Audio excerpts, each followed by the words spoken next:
boa tarde.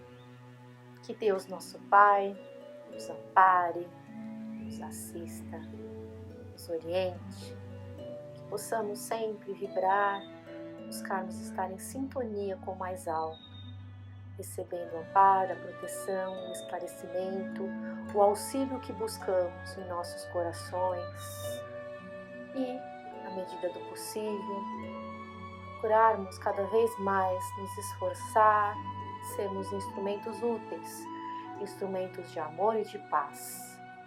Pai nosso que estais no céu, santificado seja o vosso nome. Venha a nós o vosso reino. Seja feita a vossa vontade, assim na terra como no céu. O pão nosso de cada dia nos dai hoje. Perdoai as nossas dívidas, assim como devemos perdoar os nossos devedores. Não nos deixeis cair em tentação, mas livrai-nos de todo mal. Que assim seja, Pai, graças a Deus, graças a Jesus. Hoje nós vamos ver um texto do livro Palavras de Vida Eterna, pelo Espírito Emmanuel. É uma psicografia do Chico Xavier. A mensagem é de número 67, chama-se A Melhor Medida. É importante a gente sempre ter um livro como esse, que nos ampara, que nos assiste, que nos faz refletir, que são mensagens muito importantes, muito claras de Emmanuel. A melhor medida. Tenha, porém, a paciência a sua obra perfeita, para que sejais perfeitos e completos, sem falar em coisa alguma. Tiago, capítulo 1, versículo 4. Mais que as doenças vulgares do corpo, sofres os problemas da alma, agravando-te a tensão cada dia. E o quanto nós temos ouvido falar dessa questão da psique, da alma, quantos males derivam das doenças da alma, ou seja, se iniciam com o pensamento, com ideias fixas, com medos, com traumas, com ansiedade. E nós vimos isso muito claro nesses quase 2 anos de pandemia, os gatilhos que foram disparados referentes aos problemas da alma.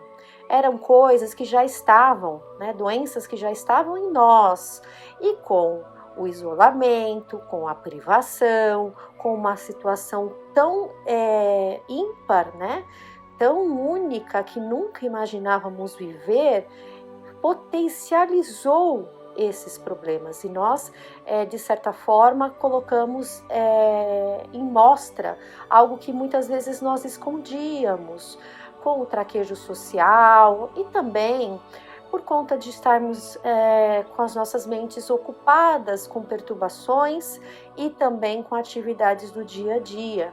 Então essas insatisfações, esses traumas, eles parecem que se agigantaram, A gente ouve falar muito disso ao nosso redor, nas mídias, até mesmo conosco mesmo, Nós temos que fazer essa análise para ver se não estamos ali dando tanta importância aos problemas ali da alma.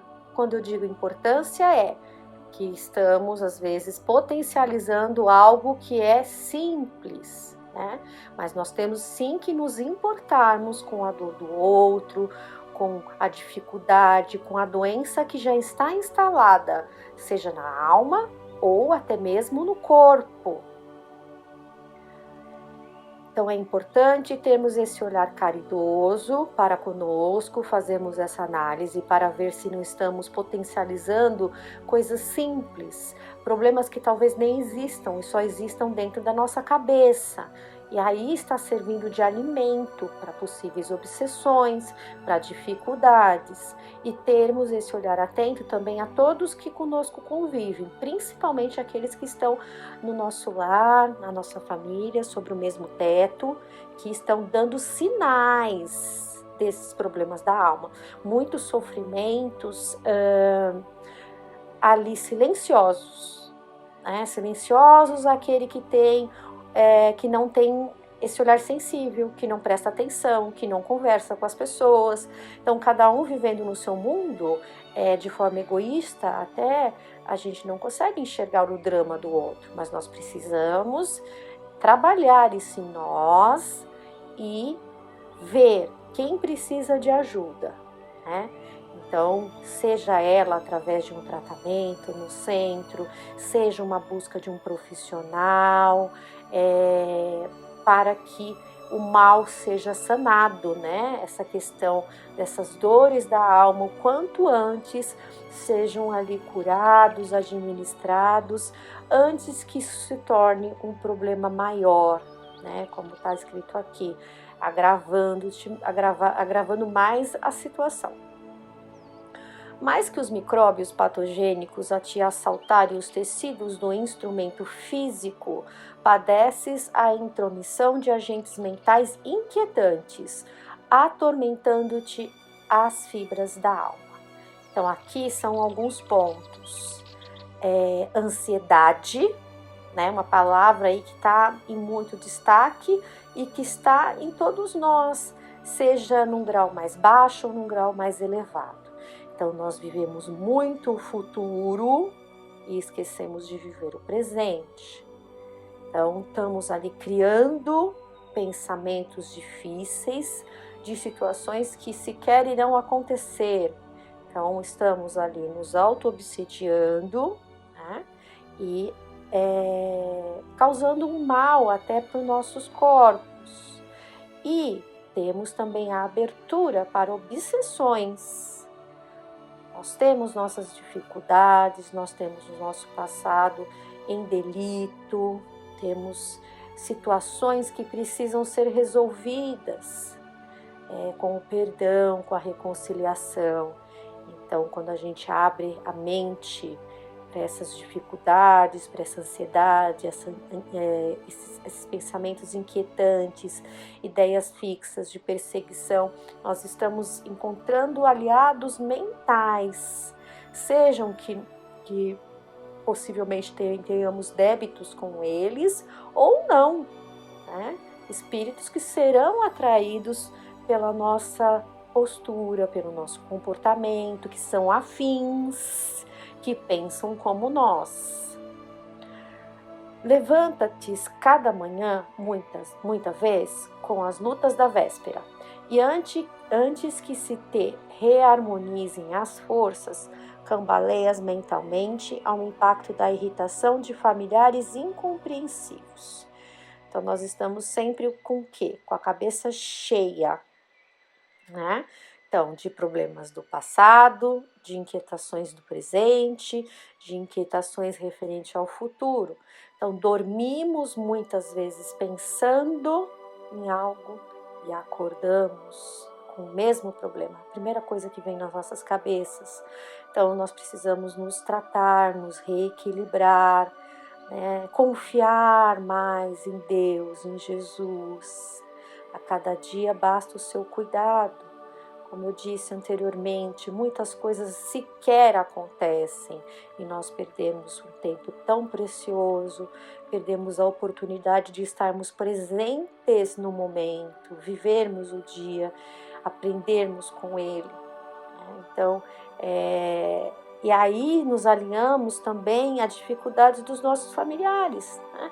Porque cada um traz consigo as suas dificuldades. Se a gente já deita irritado, chega em casa irritado, deita irritado, acorda irritado, a gente também está contribuindo por um ambiente ali do lar difícil, juntando-se com os pensamentos dos membros que lá vivem, né? que vivem conosco. E aí gera o que? A incompreensão, né? Conflitos, dificuldades, desarmonia. Prestas longas explicações a benefício da tranquilidade ambiente. Contudo, mal terminas o arrazoado, né, o argumento afetuoso, há quem te malsine a palavra, explicando as questões em torno. Então, nós temos também situações que às vezes a gente está tentando sair, né? Está tentando erguer a cabeça, só que aí a gente vai encontrar dificuldades com aqueles que estão ao nosso redor, de uma certa forma vão nos tentar, né, vão entrar em conflito conosco, porque são coisas que nós já alimentamos, são padrões e comportamentos que nós alimentamos por muito tempo. Então, quando a gente tenta, de alguma forma, buscar o ambiente para o equilíbrio, as pessoas vão duvidar. Só que a gente precisa o quê? Insistir, né? Reerguer-se, tentar 1, 2, 3, 10 vezes e ir mudando pouco a pouco o ambiente, né? Trazendo um novo padrão mental para a casa, para a gente e para a casa, né? Movimentas correção e sinceridade, honrando os próprios deveres. É o esforço.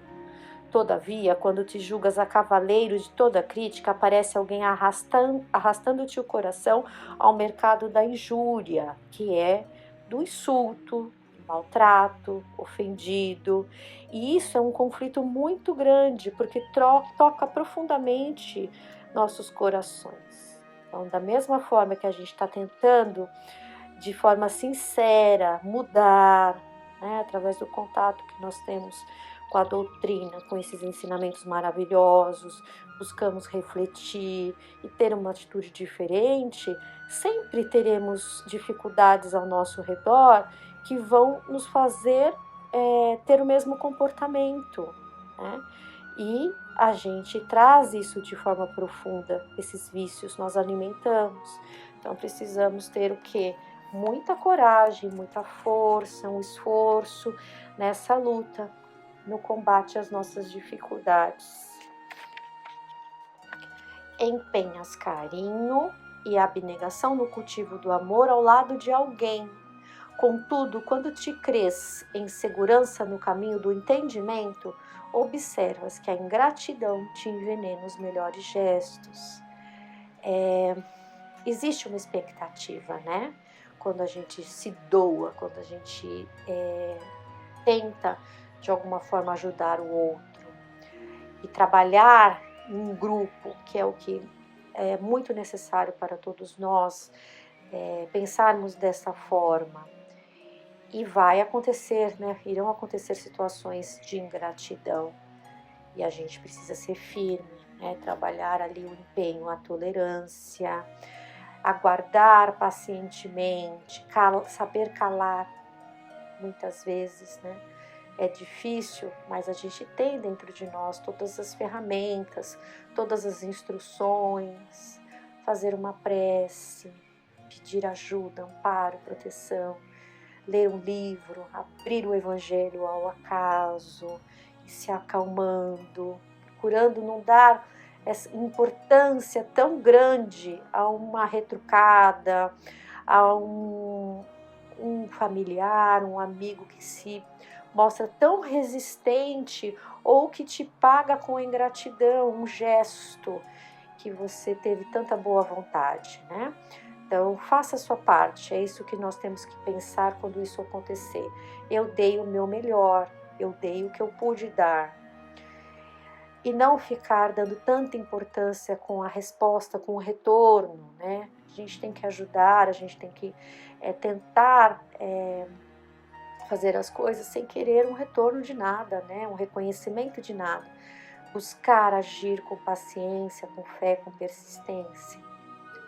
Entretanto, à frente de toda dificuldade, não te lastimes, nem desfaleças. Então, força, coragem. Temos que nos lembrar de quem? De Jesus, nosso mestre amado. Como ele reagiria, né? Quais ensinamentos ele nos deixou através ali de sua vida, de sua encarnação na Terra. Então, vamos buscar o modelo, né? Nosso guia, nosso mestre. Para toda perturbação, a paciência é a melhor medida. É um remédio, né? Tudo passa. Porém, a gente costuma dizer, perdi a paciência. Na verdade, a gente não tem, né? A gente precisa construir a paciência para ser a melhor medida, que é o nome dessa mensagem, né? É um guia, é um instrumento, é um guia de boas práticas, digamos assim, para que a gente tenha o quê? Uma vida melhor, um dia a dia mais tranquilo, mais equilibrado, mais sereno. Não profiras qualquer palavra de que te possas arrepender.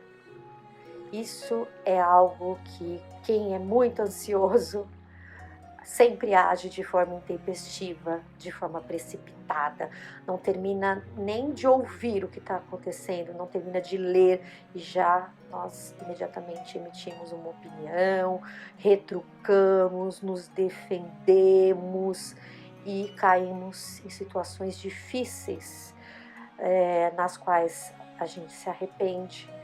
Não só no futuro, mas às vezes de forma imediata, né? Uma frase que a gente diz, a gente já percebe a reação da pessoa, né?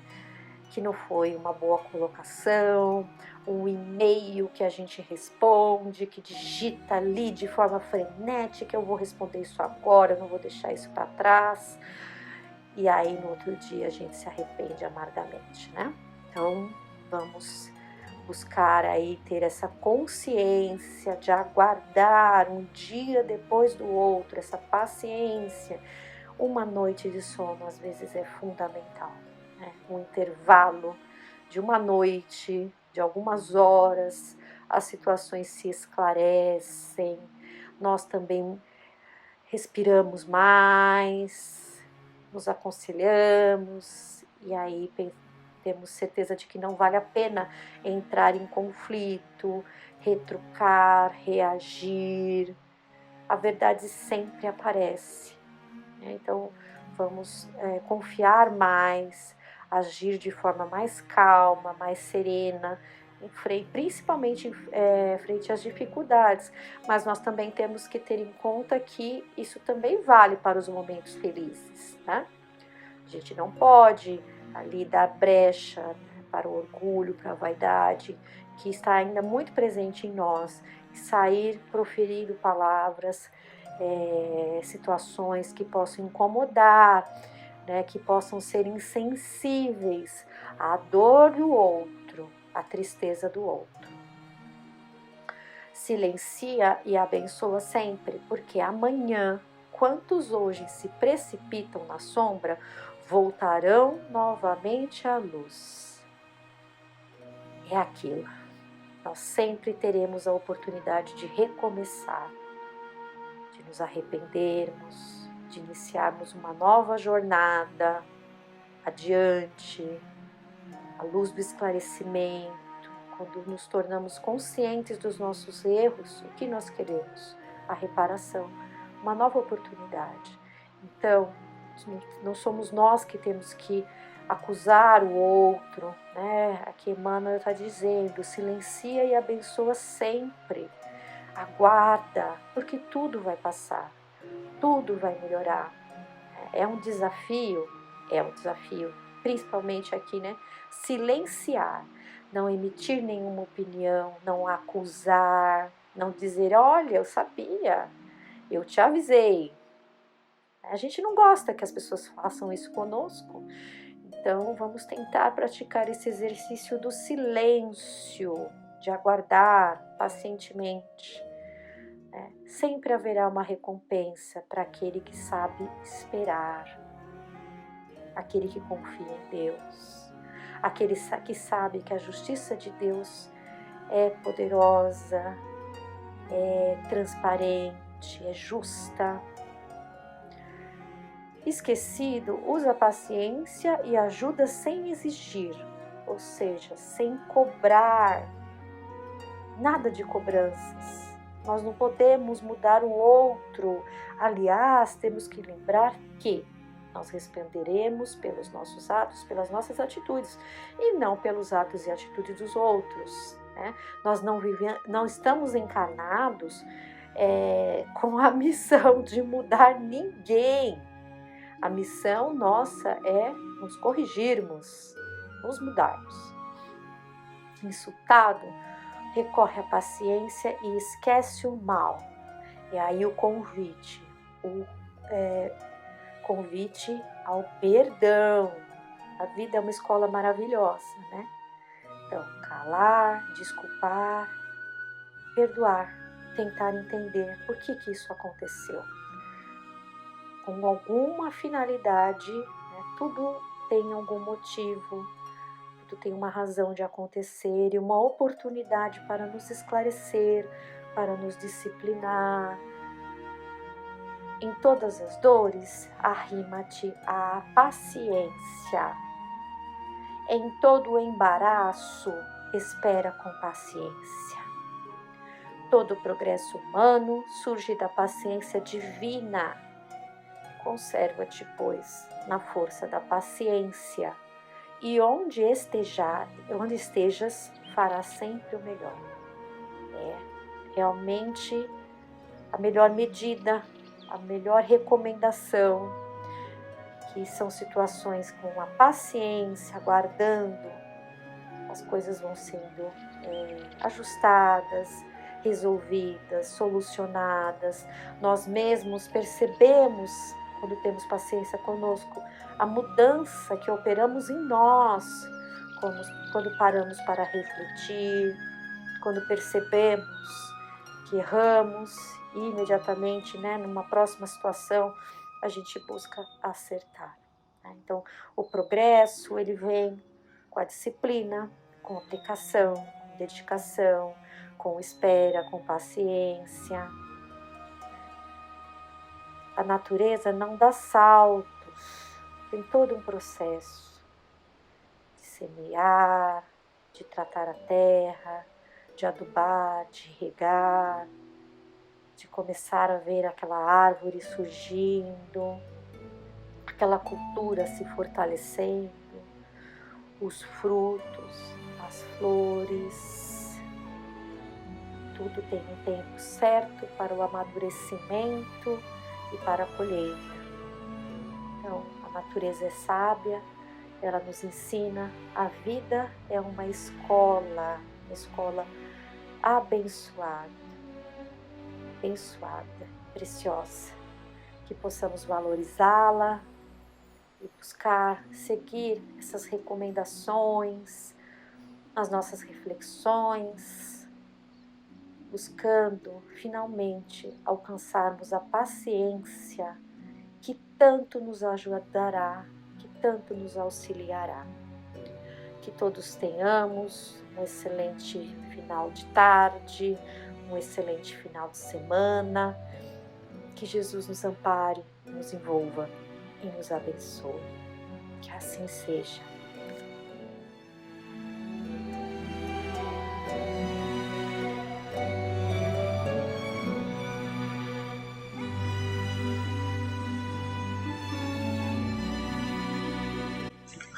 Boas tardes, boas noites. Hoje, do Evangelho segundo o Espiritismo, capítulo 11, Amar o próximo como a si mesmo, dai a César o que é de César. Então, retirando-se os fariseus, projetaram entre si como comprometê-lo no que falasse, e enviaram-lhe seus discípulos juntamente com os herodianos, que lhe disseram: Mestre, sabemos que é verdadeiro e não se te dá de ninguém, porque não levas em conta a pessoa dos homens. Dize-nos, pois, qual é o teu parecer? É lícito dar tributo a César ou não? Porém, Jesus, conhecendo a sua malícia, disse-lhes: Por que me tentais, hipócritas? Mostrai-me cá a moeda do censo. E eles lhe apresentaram um dinheiro. E Jesus lhes disse: De quem é essa imagem e inscrição? Responderam-lhe eles: De César. Então lhes disse Jesus: Pois dá a César o que é de César e a Deus o que é de Deus. E quando ouviram isso, admiraram-se e, deixando, se retiraram. Mateus capítulo 22, versículo 15 a 22 e Marcos capítulo 12, versículo 13 a 17.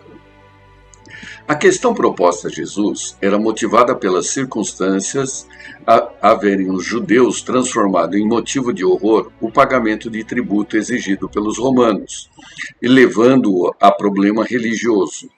Numeroso partido se havia formado para rejeitar o imposto. O pagamento do tributo, portanto, era para eles uma questão de irritante atualidade, sem o que a pergunta feita a Jesus: é lícito dar tributo a César ou não? Não teria nenhum sentido. Essa questão era uma cilada, pois, segundo a resposta, esperavam excitar contra ele as autoridades romanas ou os judeus dissidentes.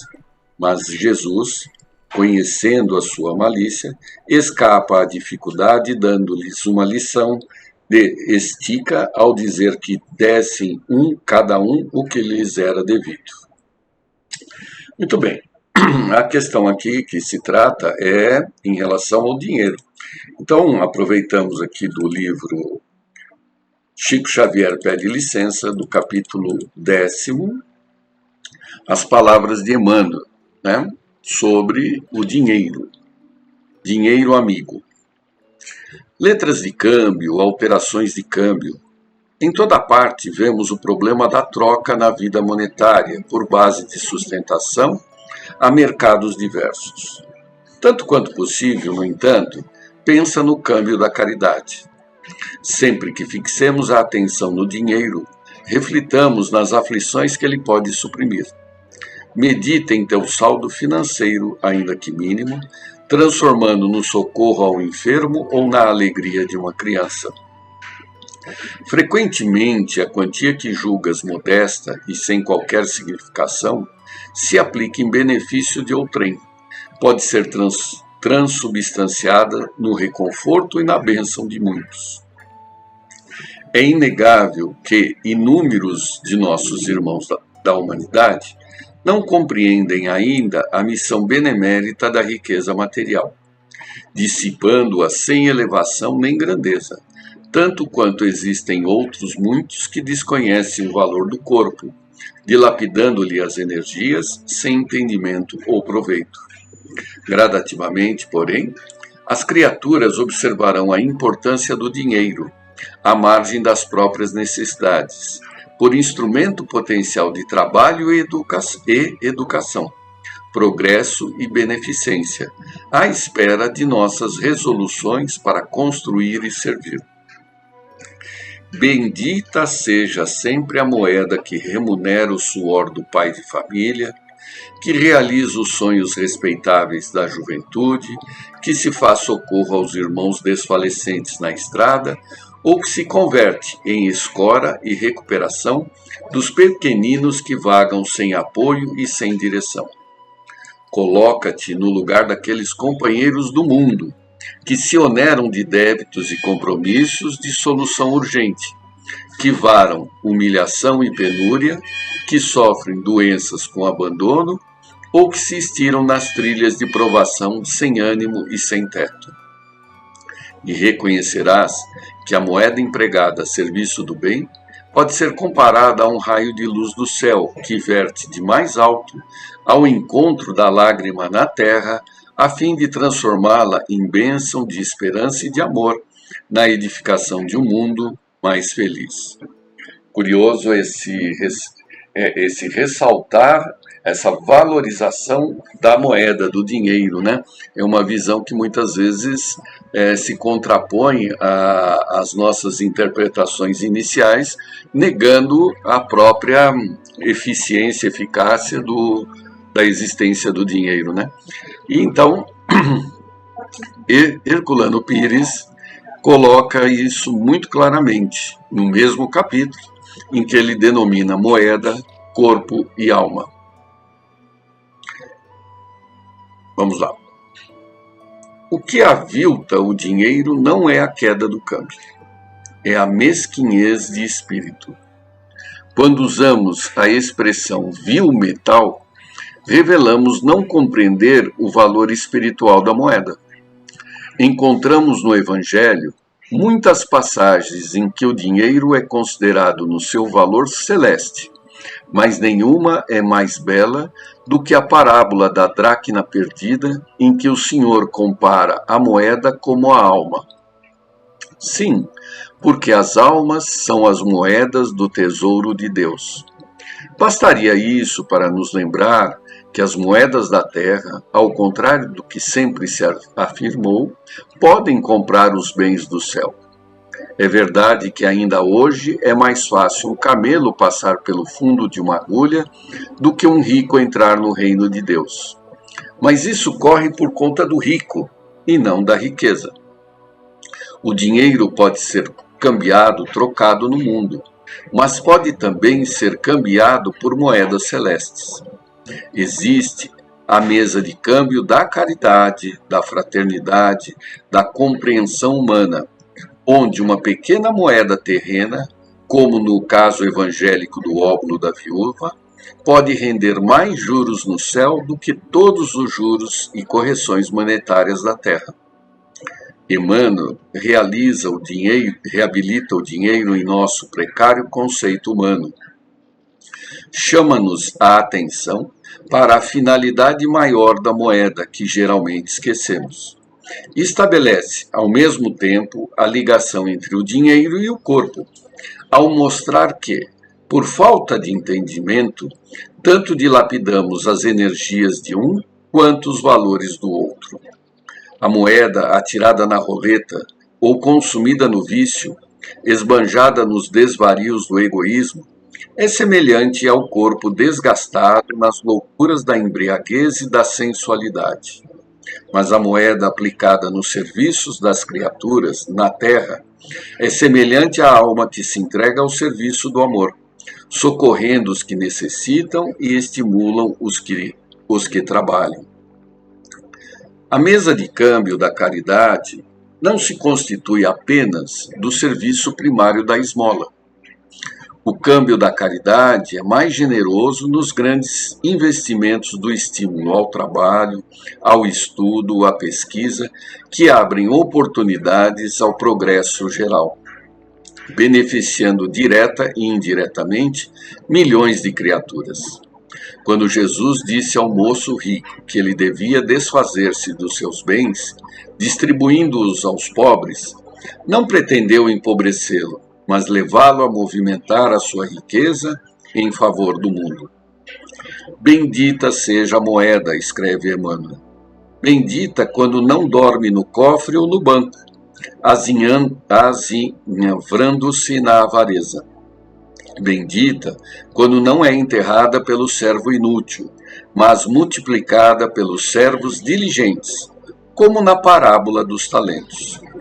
Bendita a moeda que não fica na bolsa ou no saldo bancário fechada na mão do avarento, mas que circula no meio social como o sangue no corpo, irrigando os vasos e produzindo as energias de que a alma necessita na terra para subir o caminho estreito do céu.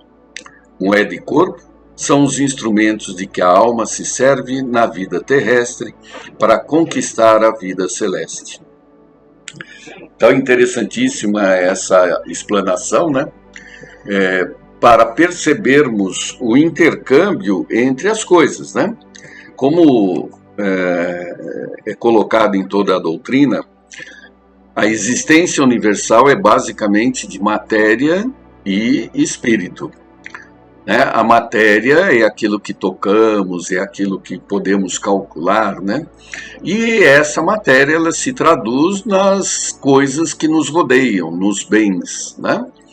E esses bens eles são transformados por nós, né? Eles são manipulados por nós e o convertemos, agregamos a nossa parte aquilo, né? Então, tem um terreno baldio, a gente vai lá, limpa o terreno, quer dizer, é o meu trabalho, o meu esforço, a minha energia que está limpando o terreno, aí planto feijão, por exemplo, e depois de algum tempo, com a ajuda da natureza, né, eu colho aquele lote de alimentos. Mas eu não vou comer só feijão.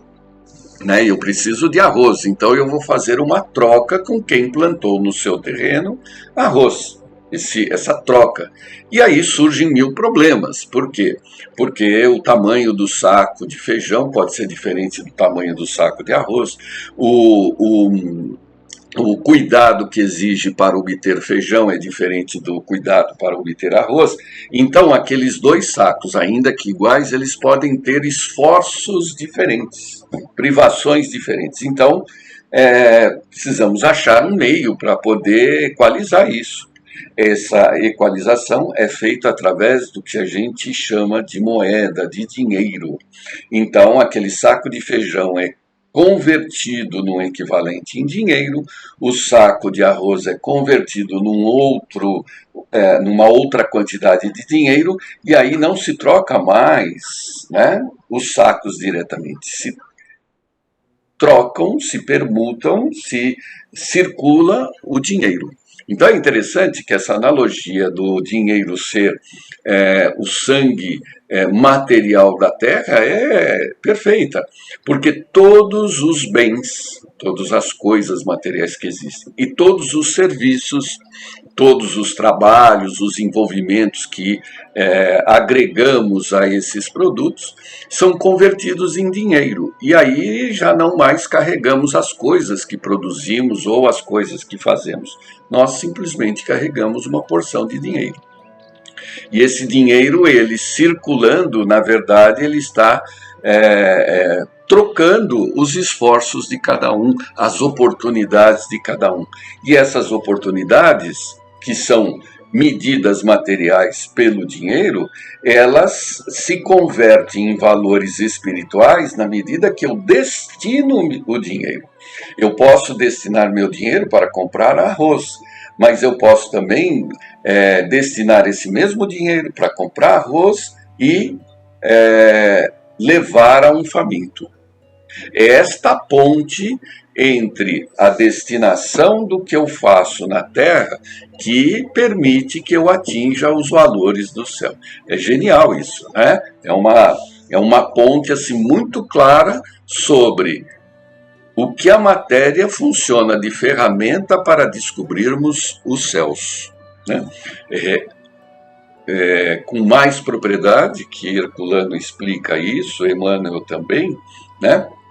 E que a gente se lembre que até para eu plantar o feijão, para eu limpar o terreno, para eu conquistar, eu preciso da oportunidade, e ela vem através de Deus no que a gente chama do que ocorre na hora do presente. Ele me dá a oportunidade de eu ter o terreno, ele me dá a oportunidade de eu comprar a enxada, né?